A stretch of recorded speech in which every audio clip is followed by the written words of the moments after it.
Hello and welcome to edumate.tv. I'm Chetan Sharma. We learn to live and live to learn in what has turned out to be an unprecedented situation, an unprecedented pandemic. With the history being written across the geography of Mother Earth, and a minor virus has created a major catastrophe, making each of us rethink, rewind, reset, reboot, reformat before we rebuild a new future, a new norm. In the field of higher education, challenges have been unique, challenges have been aplenty. But solutions are also there for one to see. But to find those solutions, you need to have one trait, one unique trait, and that's the trait of wisdom. Wisdom emanating from knowledge and experience of the past. Wisdom to anticipate, be flexible, evolve with the new future.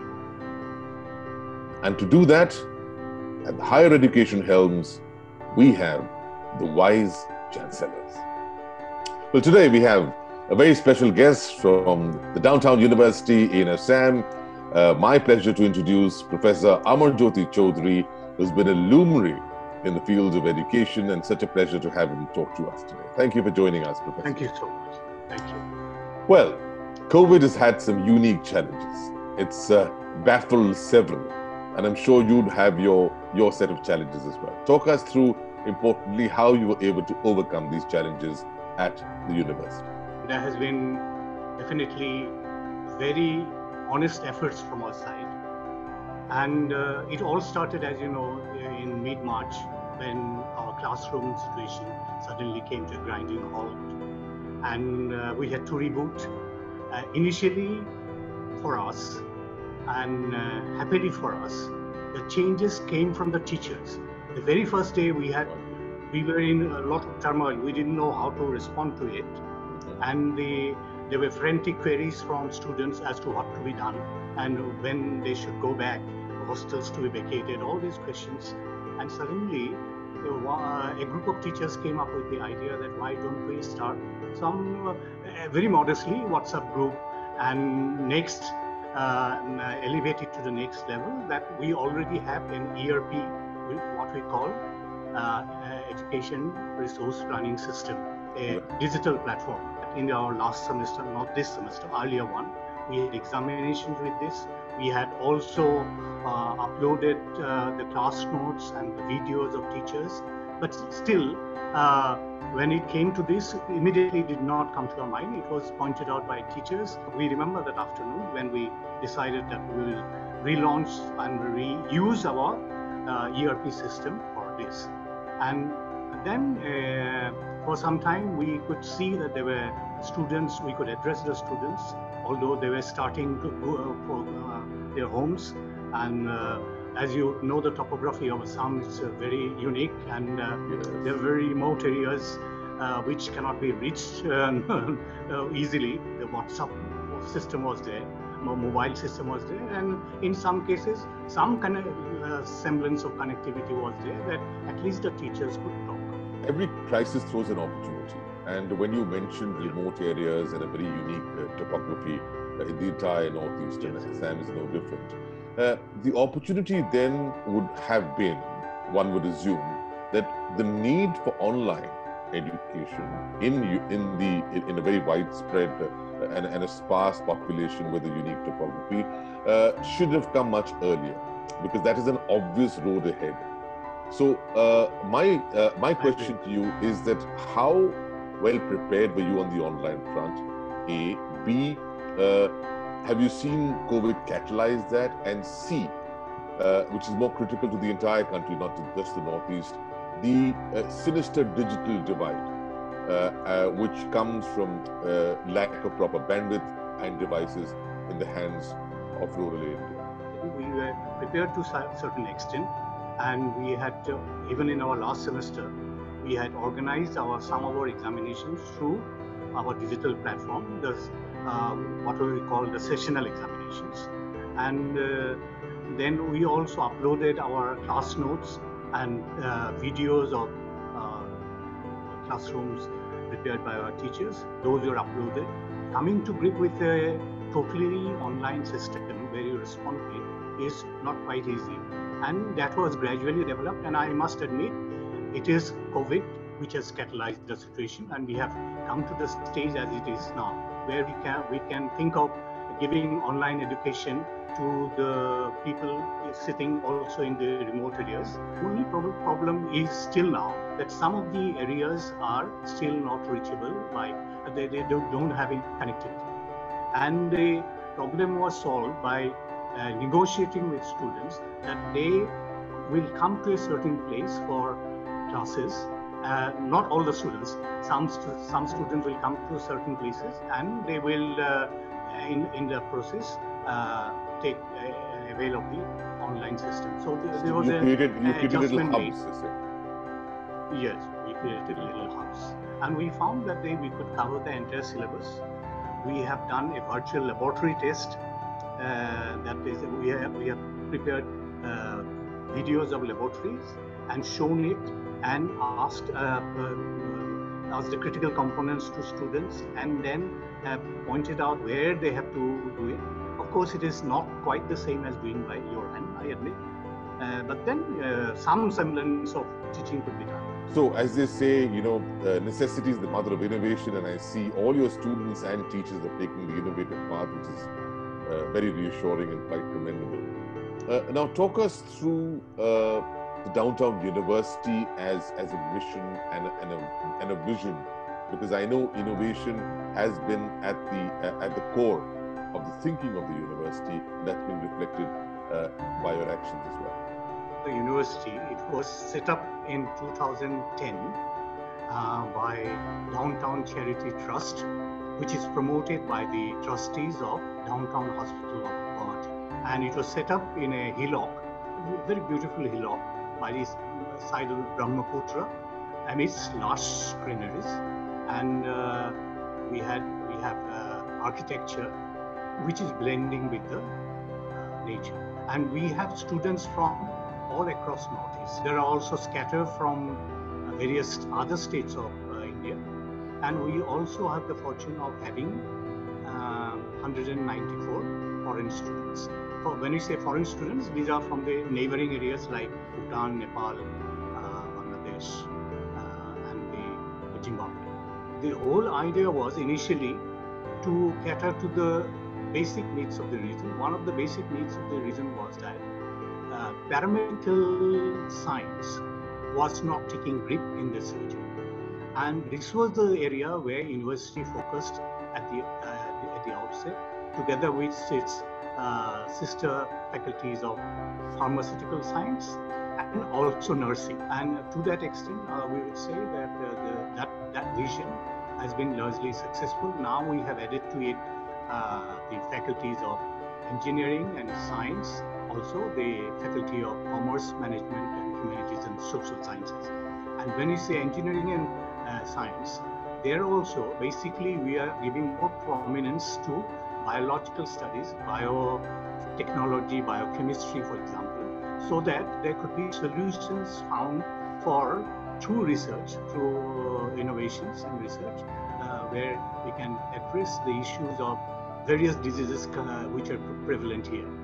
So this has been the primary focus of the university. We have covered 10 years of our existence from 2010 to 2020. In the meantime, we have got NAAC accreditation, we have got ISO certification for academic management. We have also got iGauge, that is the subsidiary of QS system, as you all know, which has given a certificate that we have acquired the excellence in e-learning and teaching. You mentioned one important word a few times, that is the word blend. You've chosen to blend, whether your architecture has been blended, whether you've chosen to blend cultures through your diversity of students from the Northeast as well as other parts of the country, yes, as well as overseas. You've chosen to right, be blended, yes, in your approach to teaching, because you're already doing online plus. Yes, we are already doing, and Yes, we believe that classroom teaching is good, but then it needs more fortification, and we find that online system comes as a useful ally, not as a total As a alternative. replacement, but Yeah. the blend, as I was saying about the hybrid. Blend is there. Blend should be there. But tell us whether the blend has also seeped into what has now become the new normal of interdisciplinary, curriculums, wherein you have students choosing a very diverse set of topics which are not necessarily related, but they are very much holistic in A, him becoming a better citizen, and B, having far more astute career options. In the initial years also, there were some attempts on this, but then there were not direct approval or from the University Grants Commission. But now we all know that University Grants Commission has also prescribed that to take interdisciplinarity as a core idea of the education. So accordingly, we have planned our system, and now we have provisions where, for example, students of engineering can, if they wish, can take up a course on dramatics, or can take up a course on music, for that matter. Or also, if they are more interested in, say, words of biotechnology, they can also go there. So interdisciplinarity has come into the university. What's also very much there is a sense of confusion amongst people at large. That's been one of the fallouts of COVID, understandable, given the unprecedented. And the unprecedented is not just there for the citizens of this country and the world; it's also for the government. We've seen a plethora of decisions being taken, announced, examinations being scrapped, online education being invoked, debates on when should the institutions reopen, on the fee structure, the curriculum reduction, and while everything has been in the realms of public debates and conflict, governments being involved, state, central government being involved, Supreme Court being involved, parent bodies, and associations being involved, it has thrown open a Pandora's box, and that has created confusion. Now, the last thing that you need in a state of crisis is confusion. You need decision-making, unilateral decision-making. Maybe somewhere down the line, we are all being affected and being victims of that. What is your statement? I totally agree, and I believe the fundamental idea behind education is to create the thinking man, le pensieur. And that thing comes to my mind again and again, that you have to think and find ways to overcome whatever comes in front of you, so that you can lead and fashion the future to your liking. So we also in the university often talk about this thinking man. So the whole idea of education in our university has been to create some amount of self-learning and self-thinking which needs to be incorporated into the syllabus itself. For example, there are certain portions of the syllabus the students themselves will try to learn, and that has been a core concept in our university, and matters for innovation. It may be for very small thing, innovation of very small devices, small technological devices, so that it can help the surrounding areas. And we have adopted a couple of villages around us, our university, and have sought to create some technological devices which become very handy for them. For example, proper water supply. So sometimes one feels, Professor Choudhary, that this country has never had a problem of thought. It's had a problem of action. And we've had some of the best thinkers in the world, still do, some of the best policies, some of the best opinions, some of the best white papers, research done. But when it comes to implementation and action is where we've fallen through. Innovation has also been done, but then to have sustained implementation has been a large part of the problem. Tell us how do you inculcate that in your education? And also I want you to talk us through your career, because I know your career has been illustrious. You've been a man of action as well as thought. So inspire us with your career and let us know what you've done, you've introduced in the fields of education. If we think about the idea of this thinking man, we seriously believe that this motive is a very important concept in our education. Should be the central point of our education system. Our aim now is to create similar courses, and we have already in our last meeting, academic council meeting, we have already decided there will be some courses leading to leadership in different walks of life, so that leadership needs to be cultivated, thinking and implementation. And implementation, this very often earlier people used to say that universities are places where you think, but you do not work or you do not act. Now this combination needs to come, and so some effort is done. I topped the HSLC examination, that is the matriculation examination there in the whole of state of Assam. And then I went to pre-university. There also I was in the top 4. And then I went to Cotton College and did my BSc honors in physics. And from there I got first class, and then went to Delhi University. And from there also I got first class in solid state physics. And next I got a scholarship to go to Oxford University, where from I got my PhD. Me and my guide jointly worked on for the first time worked on the concept of confocal microscopy. It's a significant instrument in biological studies. And I have also worked into European Laboratory for Nonlinear Spectroscopy. I was a visiting professor there, and there I worked. And these we have worked on multiphoton multifocal microscopy there. Towards the later part of my life, I have focused mostly on nanotechnology and building nanotechnological devices. So this has been the career. I was the Vice Chancellor of Guwahati University for some time, but I resigned and I came to Tezpur University, and I was a Pro-Vice Chancellor there. I stayed there till I retired, and then I came to University of Science and Technology, Meghalaya, as a professor, C.V. Raman professor, and now I am the Vice Chancellor of Assam Downtown University. But then my time is also coming to an end because I will soon be approaching 70 years. It's absolutely fascinating, Professor Choudhary, how how casually you have spoken about your entire life, which has been star-studded with so many firsts, and that, of course, also highlights your humility, which is perhaps one of the greatest traits of a true leader. Now, when it comes to inspiration, inspiration must lead to solution. It must lead to good advice. And there's several in the entire ecosphere of education which would like an advice from luminaries, and successes like yourself. First the student, then the parent, who become a very important conduit, then the teacher, and then finally your fellow vice chancellors. What would be your advice to each one? For students, I would say that this epidemic has given them, yes, problems, but then it has also given them ample times for self-learning and for reading good books, pursuing their hobbies and becoming a better man.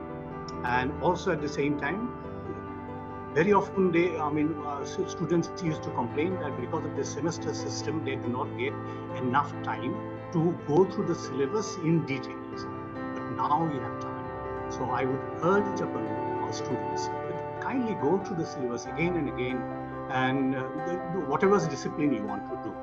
And then also venture into other areas of thinking, so that I often find that if you're a scientist, it's good, but then unless it is blended with the arts and culture, or if someone is an artist and he has no idea about science, then it goes wrong. It needs to be combined, and this this interdisciplinarity of knowledge and approach, in fact, brings variety to your life. So I would request our fellow students to kindly inculcate this habit, because then, later on you will find that it provides you enough inner satisfaction. And the same is the case with teachers. Teachers need to pursue it with more vigor. And we have seen, I have already told that fortunately our teachers in the university, it is from them that we learned to how to use the online system very effectively. So I would urge them to carry this idea of innovation in teaching, learning, and also in their professional career, so that entire university, entire the society is benefited, entire country is benefited. If we talk about our parents, I would urge them that yes, of course you have a life and you would like your sons and daughters to grow up in a certain manner. But then if the student has a certain choice of study, please give heed to it and consult well-known counselors in which areas your students and your sons and daughters should read. Because I very often find that it is the wrong selection of the discipline that has led to many students not faring the way they would otherwise have done. So that is my request for the parents and for the society. Yes, we have faced an pandemic, but then we need to face it. Science and technology has provided the main basic structure as to how to solve it, and on the basis of this structure, on the basis of which solutions will come, facts and figures. So let us talk with facts and figures and with scientific ideas, develop scientific temperament. I think the universe will be a good place to live. There is interconnectedness everywhere. The entire human society is interconnected. If you go deep into the science, this is the feeling that you get. You know, Professor Choudhary, there's just so much to learn from you. And I thank you for teaching us, teaching me over these last 30 minutes, so many values about your experiences, about your wisdom, about your humility, about your analysis, and just about how to be a good human being and a constant learner. I think these are the ideas that needs to be promoted. I find the way you have interacted, it is not to merely going to the usual cliche of the educational route that is normally discussed in the television channels, but then go deep into it, find solutions to the emerging problems. I think that will be very beneficial to our future society, and I think this is the trend that should be cultivated in our educational talk shows.